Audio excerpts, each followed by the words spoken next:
तो एक बार फिर ये कहा जा रहा है कि G20 की मीटिंग जो है वो कश्मीर में होंगी। पाकिस्तान ने उसके ऊपर जो है एतराज किया है, ऑब्जेक्शन किया है। उन्होंने कहा कि ये नहीं होना चाहिए। किस तरह देखते हैं आप इसको? क्योंकि अभी तक कश्मीर जो है वो एक इशू बना हुआ है। बहरहाल अब अगर पाकिस्तान साइड के कश्मीर में अगर हम क्रिकेट तक खिला लेते हैं तो आप कहते हैं जी ऐसा क्यों है, और आप जो है वो पूरी दुनिया के लीडर्स को लेकर अगर कश्मीर में मीटिंग्स करेंगे तो ऑब्वियसली इसका ये तासुर जाएगा कि शायद कश्मीर जो है वो उसका या तो प्रॉब्लम सॉल्व हो गया है या वो भारत को मिल गया है। हो सकता है इस वजह से पाकिस्तान ने ऑब्जेक्शन किया। पॉलिसी है, खारजा पॉलिसी, वो बड़ा अच्छा उन्होंने काम किया है। जैसे ये G20 की जो इनकाद होना, ये बड़ी बात है कि उन्होंने वो G20 का जो इनकाद वहाँ पर हुई जहाँ पर पाकिस्तान ने भी शिरकत की है। हाँ, हम सिर्फ लफ्जों तक, ये प्रेस कॉन्फ्रेंस तक या ये इन कैमरा सेशंस तक हम एहतजाज करते हैं, लेकिन हम प्रैक्टिकली कुछ कश्मीरियों के लिए कर नहीं पा रहे, और ना ही हमने किया, क्योंकि हमारी गवर्नमेंट जो है वो है ही नहीं इस वक्त गवर्नमेंट। जय हिंद दोस्तों, पाकिस्तान ब्रेकिंग न्यूज चैनल में आप सभी का हार्दिक स्वागत। जब से भारत ने कश्मीर में G20 मीटिंग कराने का फैसला ले लिया है, तब से पाकिस्तान की रातों की नींद उड़ चुकी है, और इसलिए पूरा पाकिस्तान बौखलाकर अपने सभी देशों के पास जा रहा है और उनसे आग्रह कर रहा है कि वो श्रीनगर में होने वाले G20 मीटिंग का बॉयकॉट करे। वहीं पर सभी देशों ने पाकिस्तान को इग्नोर करते हुए भारत के साथ अपने रिश्ते खराब करने का फैसला नहीं किया है, क्योंकि कोई भी नहीं चाहता कि उनके रिश्ते भारत के साथ पाकिस्तान के लिए खराब हो जाए, और यही कारण है कि सबने पाकिस्तान को इग्नोर करना शुरू कर दिया है। पर चाइना ने पाकिस्तान को इनडायरेक्टली एक मैसेज दे दिया है कि वो उनकी बातें मानेगा, पर पाकिस्तान चाइना के ऊपर पूरा भरोसा नहीं कर रहा है, क्योंकि चाइना किसी के बारे में नहीं सोचता, बस वो अपना फ़ायदा देखता है कि अगर उन्होंने पाकिस्तान को दगा देकर श्रीनगर में होने वाले G20 मीटिंग को अटेंड कर दिया तो पाकिस्तान के लिए ये कोई बड़ी बात नहीं होगी, क्योंकि चाइना हमेशा पाकिस्तान को अपने फ़ायदे के लिए इस्तेमाल करता है, और पाकिस्तान को कहाँ पर भी मदद की ज़रूरत होती है तो चाइना उनके पीछे खड़ा नहीं रहता, और इसलिए पाकिस्तान पूरी तरह चाइना के ऊपर भरोसा नहीं कर सकता कि वो श्रीनगर में होने वाले G20 मीटिंग का बहिष्कार करेगा। तो क्या पाकिस्तान ऐसे ही हाथ पर हाथ मलकर G20 मीटिंग श्रीनगर में होते हुए देखता रहेगा? ऐसे ही वीडियो को अंतिम तक देखते रहिए, लाइक कीजिए, शेयर कीजिए और सब्सक्राइब कीजिए हमारे चैनल को, और बेल आइकन दबाना बिल्कुल भी ना भूले, और आपकी जो भी राय हो उसे कमेंट बॉक्स में जरूर दे। धन्यवाद। ये जो बैठक आप कह रही हैं वो वर्किंग ग्रुप की बैठक है, और वो शायद 22 से 24 मई में होनी है। 22 से 24 मई श्रीनगर में होनी है, और इसकी तैयारियां पिछले कई महीनों से चल रही हैं।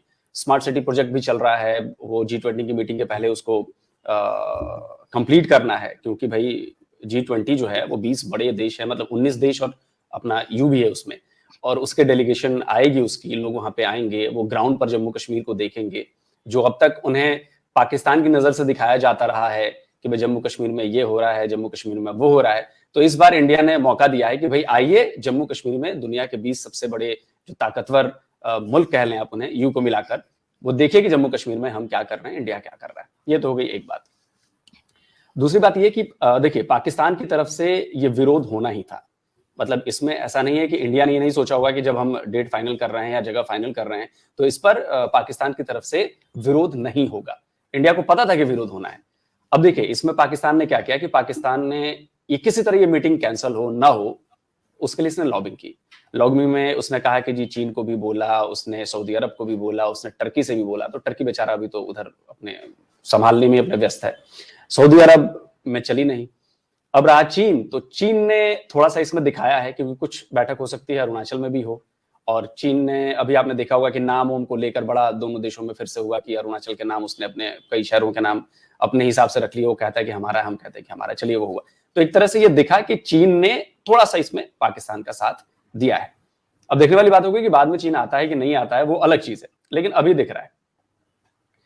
तो आपके जो विदेश मंत्रालय के प्रवक्ता हैं असीम इफ्तिकार अहमद है ना शायद, वो उन्होंने कहा कि जी ये तो इंडिया ऐसा कर रहा है कि अपनी ज्यादतियों को वो साबित करवाना चाहता है कि जी नहीं हमारा ही हक है और हमारा ही है, ऐसा है।